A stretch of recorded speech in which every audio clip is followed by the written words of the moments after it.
new review. Sorry, just 1 second, making sure that I'm live. Am I live? Yes, I'm live.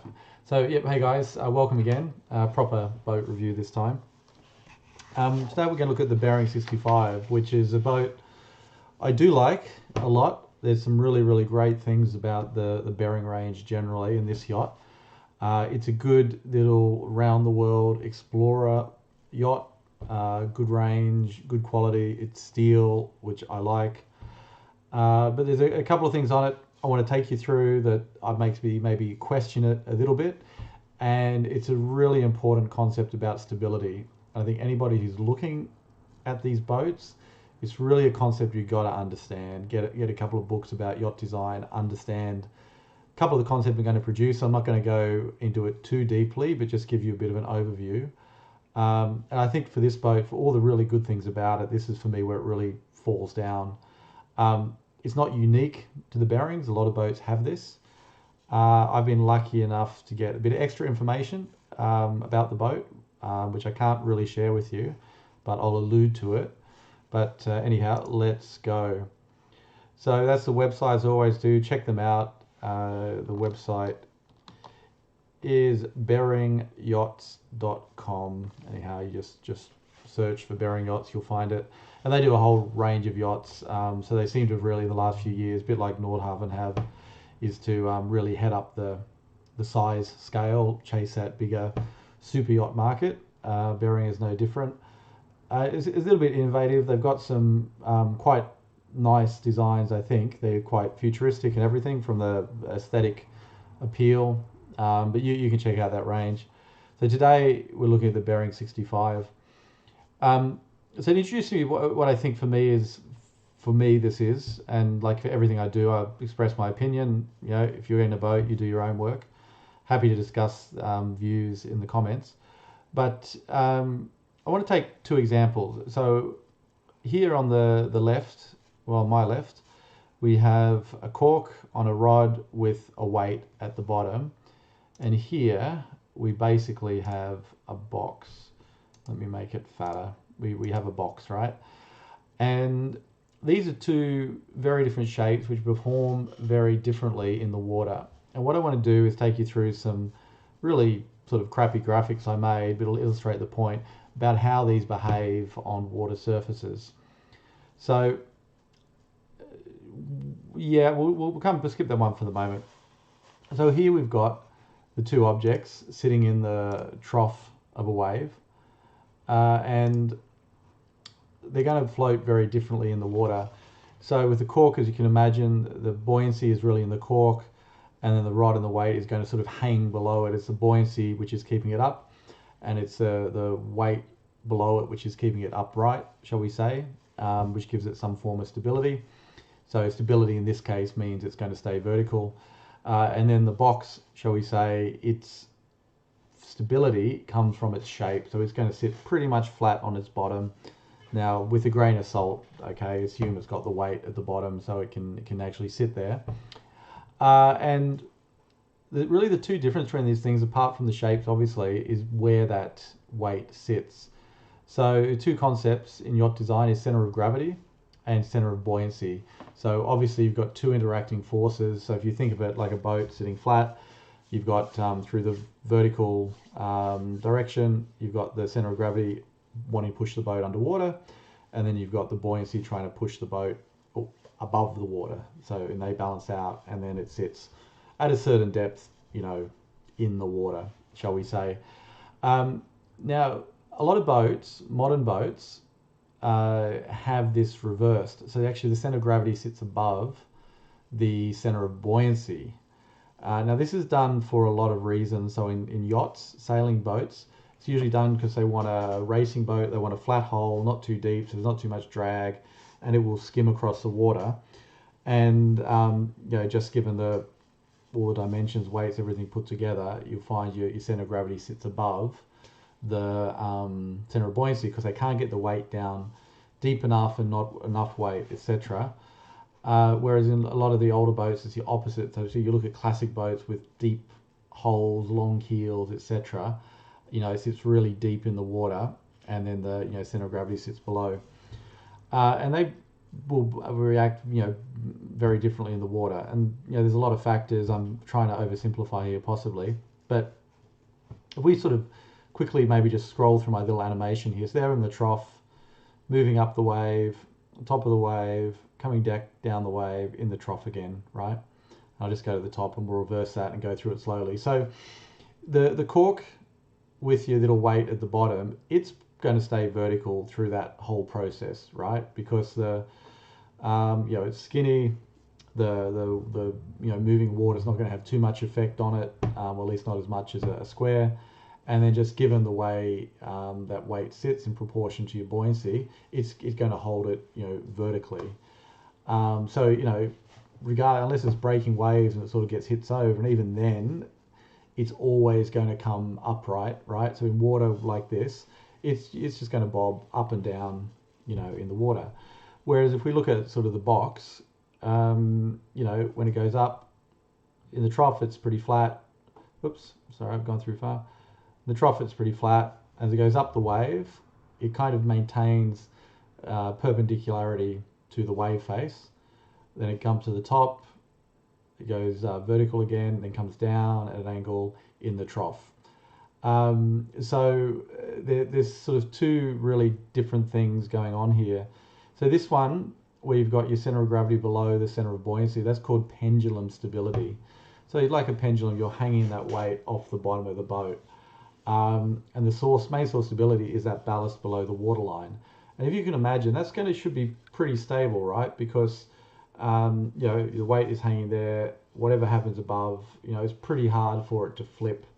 And in a lot of cases, when you've got pendulum stability, these can be self-righting, okay? Because that, you turn this upside down, I think it's pretty obvious that it's not stable when you've got the floating thing below the heavy thing, and it will just flip and go upright, okay? Now, the other one described before as form stability. So it really relies on the hull shape sort of to keep it upright. Now you need the ballast, of course, getting on to the point of what I'm trying to make about the Bering here, you can see from this shape, like this is a box, right? It's got high vertical sides. Okay, you've got a little bit of shape at the bottom, but you've got very hard chines there. I know what's that, 110 degrees, maybe something like that, but hard. There's no rounding of the hole. And you can see all this height above the waterline. And I've actually got the stability book of this boat. I was inquiring about this boat a few years ago, so they're kind enough to send it to me. They asked me not to share it, so I'm not going to share it. But what I do know from that roughly, the center of buoyancy is below the waterline, center of gravity sits above it, and there's a concept called the metasetter, which sits, above that too. So here, I think, is my big criticism of this boat, is that, and you get this in a lot of modern boats, they really use ballast to compensate for, I haven't even thought how I'm going to say this. They use a lot of ballast to compensate for what you could say, at least in my opinion, is not a particularly seaworthy hull, okay? And there's a great video of a modern boat, which was launched, when was that, maybe 2010, big fiberglass triple decker that capsized on launch because it wasn't appropriately ballasted. They got it wrong.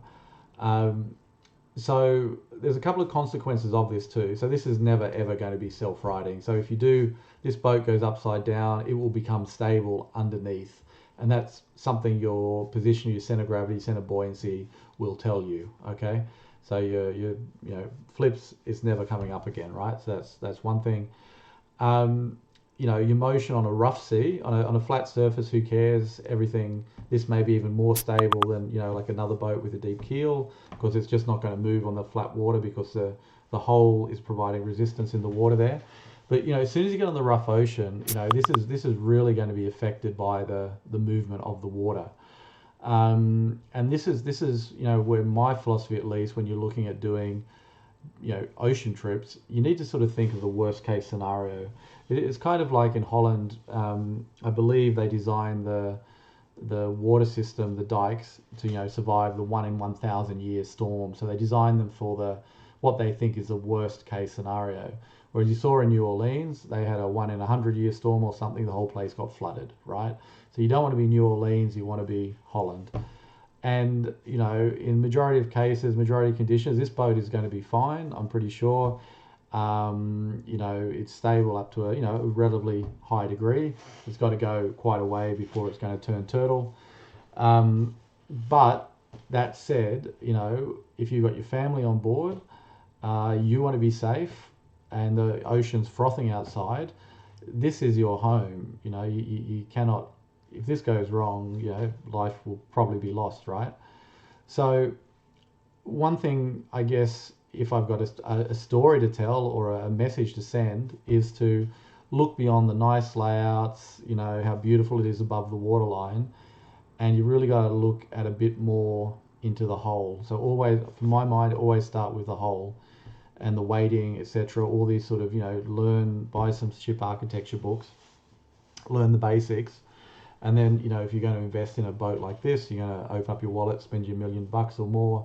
It's really, really important. You've got a good feel of the boat. And I've gone on. There's another video I did of a fishing boat from Holland, from the late '60s. It's got like a canoe stern. It's got a round hull. It's very deep. And that's probably the main reason I like that boat. Everything inside can be redone. You can change engines. You can change layouts. You can change that. But once you got your hull, you got your hull, right? So okay, lecture over. And personally, I think it's a real shame, because this boat, on everything else, is really, really good boat, a very interesting boat. So just a few particulars: 65 foot long, which is just under 20 meters. Length on the waterline is 57 foot, 17.5 meters. And it's got a 6 meter beam. So pretty spacey, and you saw by the whole design, it's basically a block of water, so you got a lot of space inside. At load, it's got a draft of 6'1", 1.85 meters, 107 tons, or about 236,000 pounds. Cruising speed of 8 knots, which will consume 8 gallons per hour or 30 liters per hour, which is basically 1 gallon per nautical mile or 3.75 liters per nautical mile.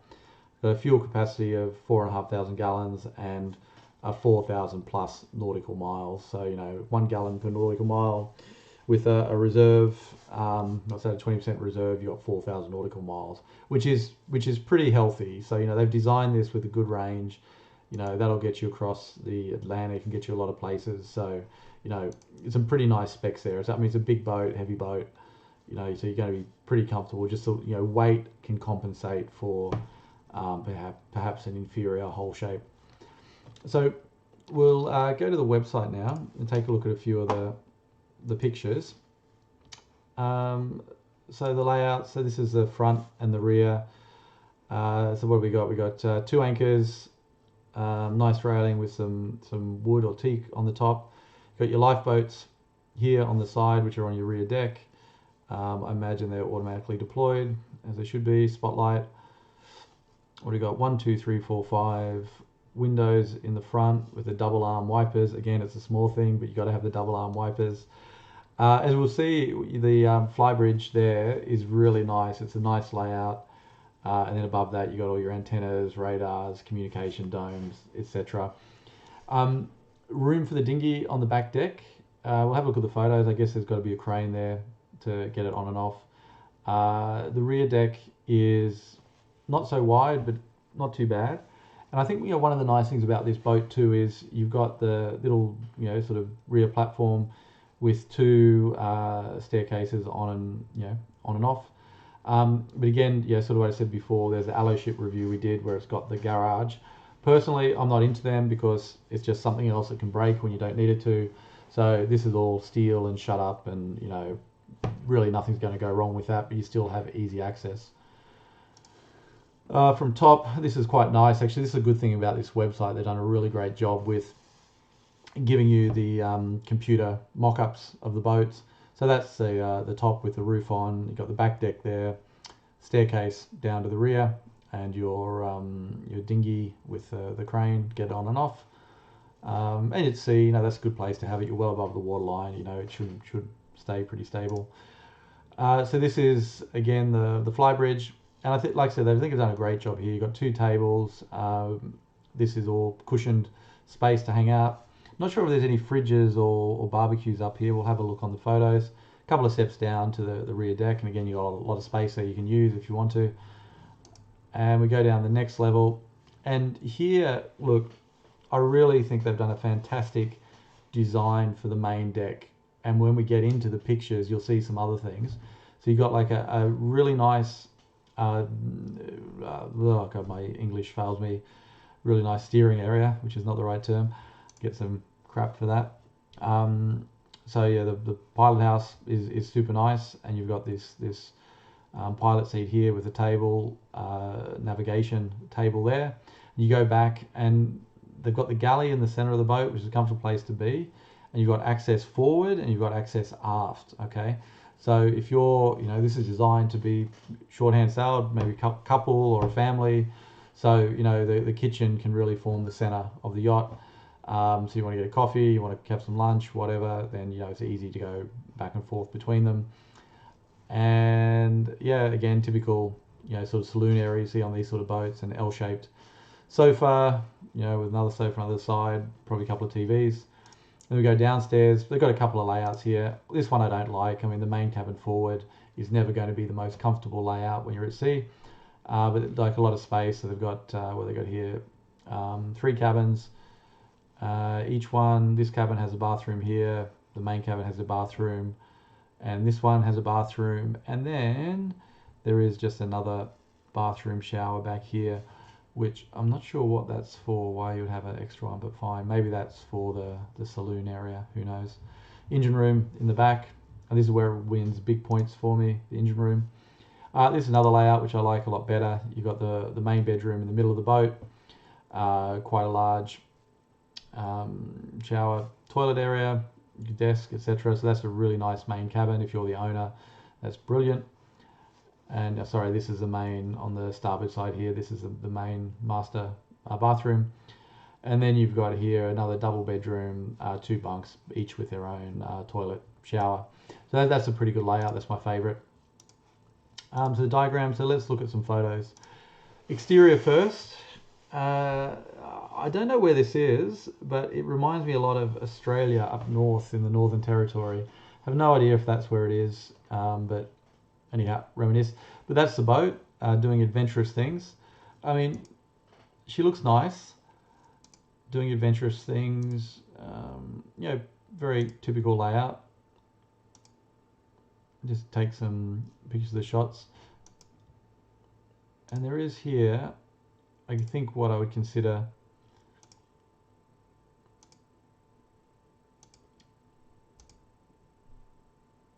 yeah, I mean, she looks nice. I mean, there's a couple of things about the design I don't like. So, here the edging is very, very sharp, right? So it's basically welded steel. But it's, it's going to be strong, but just my eye, it just looks very chunky styling, which I don't like. It doesn't look very elegant. I mean, it looks strong and robust, but it's not, some of those edges not so elegant.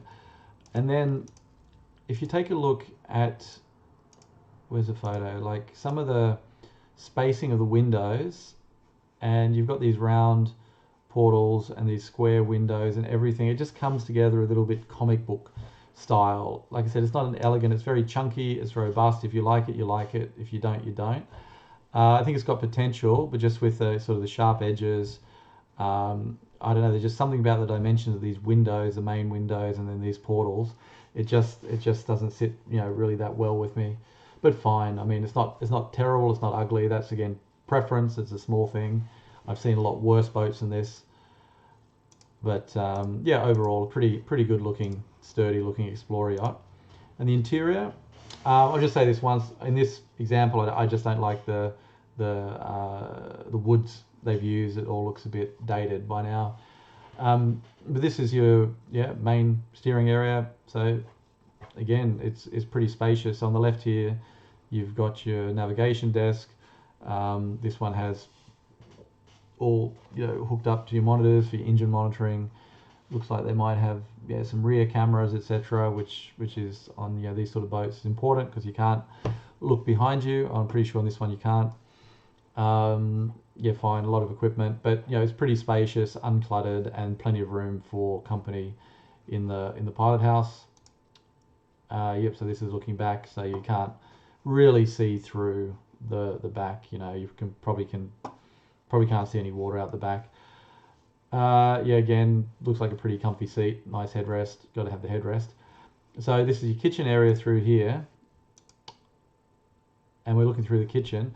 And to me, it looks like that this will actually go up, and that's really important. So if you're steering at night, you've got to keep it dark. You don't want light from the interior. So that means that somebody can be in the kitchen with the lights on, do what they have to do, and whoever's steering is in the dark and their night vision is not adjusted.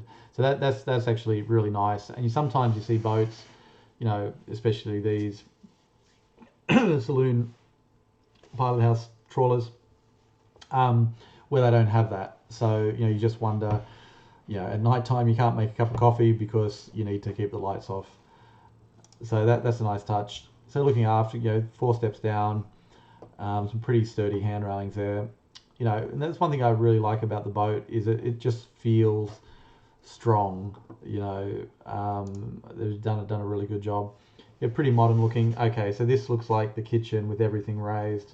So the door's closed. They've got this raised, so that'll be keeps it separated. Be interested to know the soundproofing on that too. Potentially there's soundproofing. And that's the interior. So again, it just looks pretty spacious. I'm not sure where the handholds are. Again, you don't want in rough seas to have to nothing to hold on to when you're moving through the boat.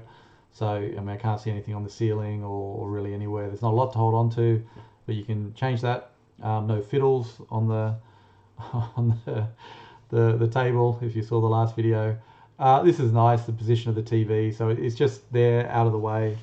It's good positioning because you see sometimes the TV's on the side and they come up or they fold down or they block the window, but I think that's actually quite a nice position for it. I haven't actually really seen that before, so that's a good solution.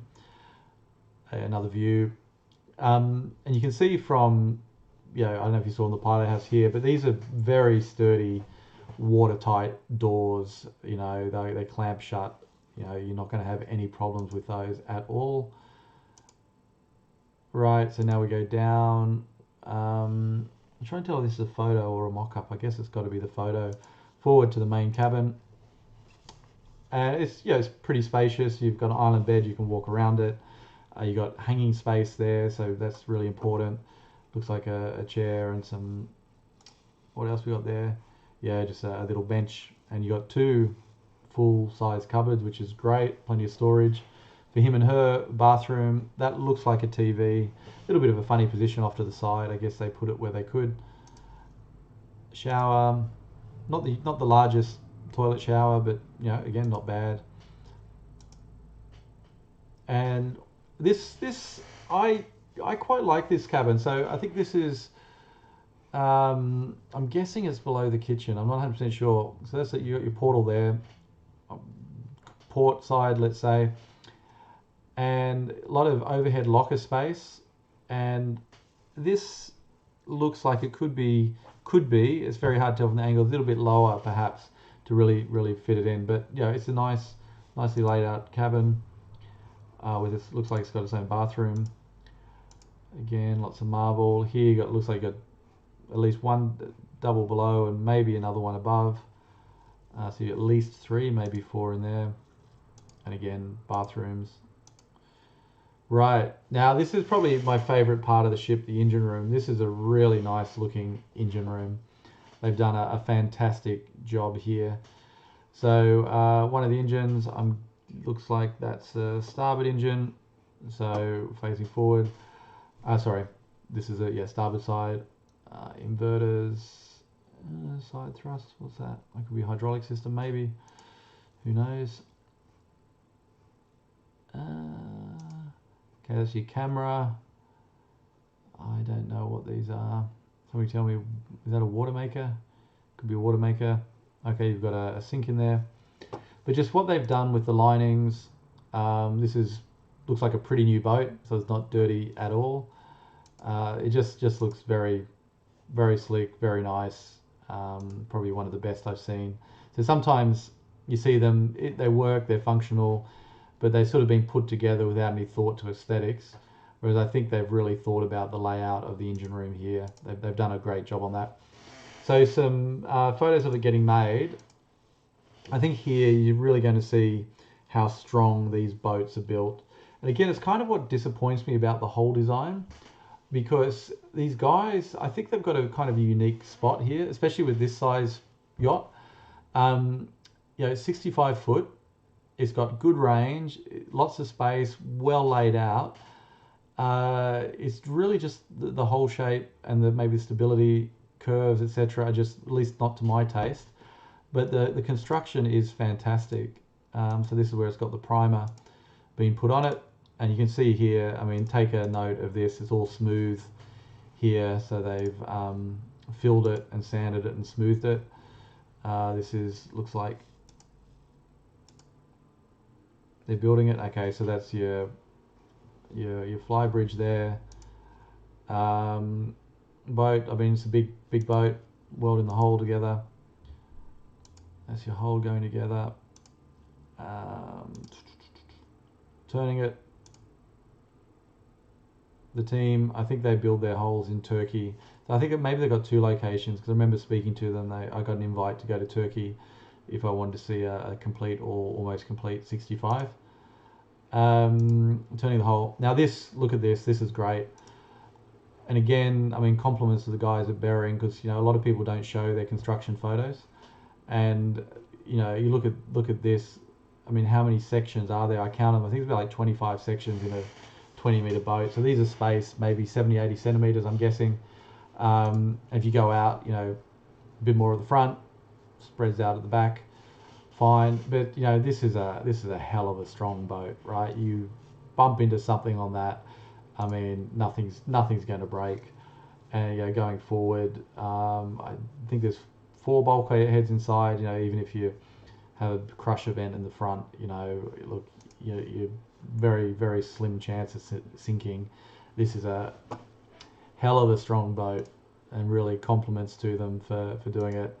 And it does get me excited when I see boats built like this, because this is the level of construction. Fiberglass boats are good, and I know it can be a preference thing.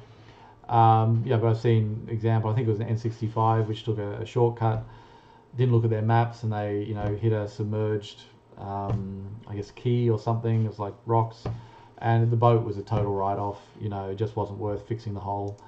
Whereas this, you're going to hit it. I mean, you probably can just, as long as you're not stuck on there, you probably just hit reverse, bounce off, you lift it out. I mean, paint the scratches, and you're off again. So yeah, I mean, this is a really, really great idea. Great idea. What else we got? The construction images. So look, that's about it. Let me go back to the presentation, see what I've got there. We wrap up. So the mission here, large rivers and estuaries. I think I saw on the website, you need a 10-meter clearance. So, that's either some pretty large bridges, or you need opening bridges. Obviously coastal is okay. Ocean, obviously, world traveler. So it's built more for the world traveler to explore. What I like about it, the range, 4,000 nautical miles, is nice. Very strong steel hull. I love that. The layout of this boat, I think, is maybe one of the best I've seen. I really like what they've done. Like I said, they've got that kitchen in the center, which really services forward and aft. That's really good. And like I said, the center master cabin would be my favorite layout. Get a lot of space on side. Engine room is beautiful. Like, really, I love that engine room. Really great. What I don't like, like the form of stability. What can I say? They're not the only one who does this, but for me, maybe more of a traditionalist, I sort of value, sort of seaworthy design first, and then everything else second. So I'll compensate on the interior as long as I've got a nice seaworthy design.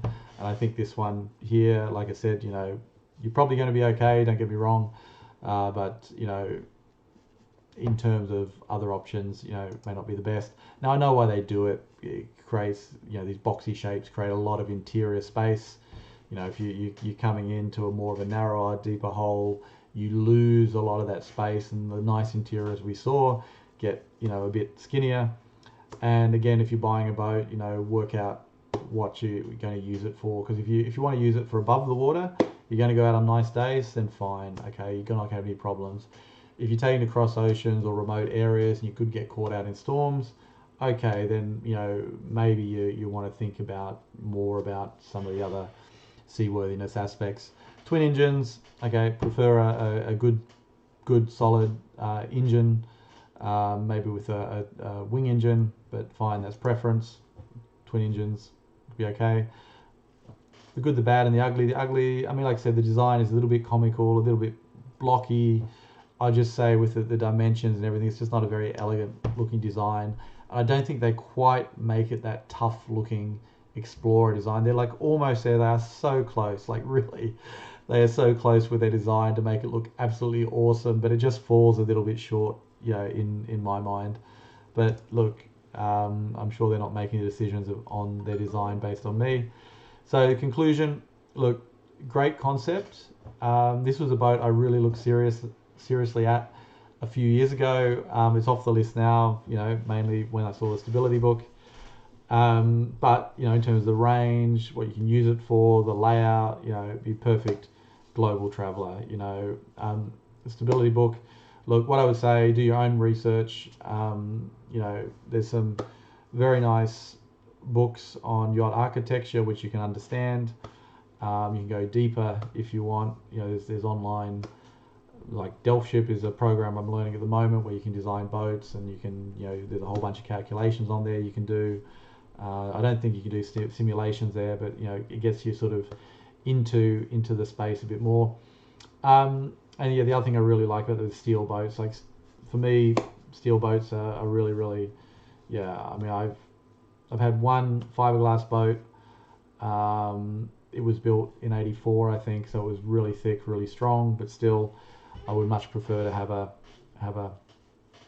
steel boat. And this one, I mean, thick steel, well constructed. I mean, they've really, really got a good layout there. So, in terms of my summary, look, my heart almost loves the boat. It's like this close. Like I really, really like the boat, but I really want to love it, but I just can't get it there, But on the head side, I mean, there's a lot of really good stuff there, but like the whole shape, I just can't do it. That's me. So look, hopefully you guys got something out of this. Thank you again for listening. I'm surprised I throw these things together because I enjoy it and people are watching. So thank you very much for that. I do it just for fun. We've got a bit of spare time, and I love boats, and it's very interesting with the comments, what other people think, and I enjoy talking to other people who like boats. Unfortunately, none of my friends are into boats, so you guys are the ones I talk to about it. So thanks for listening. I wish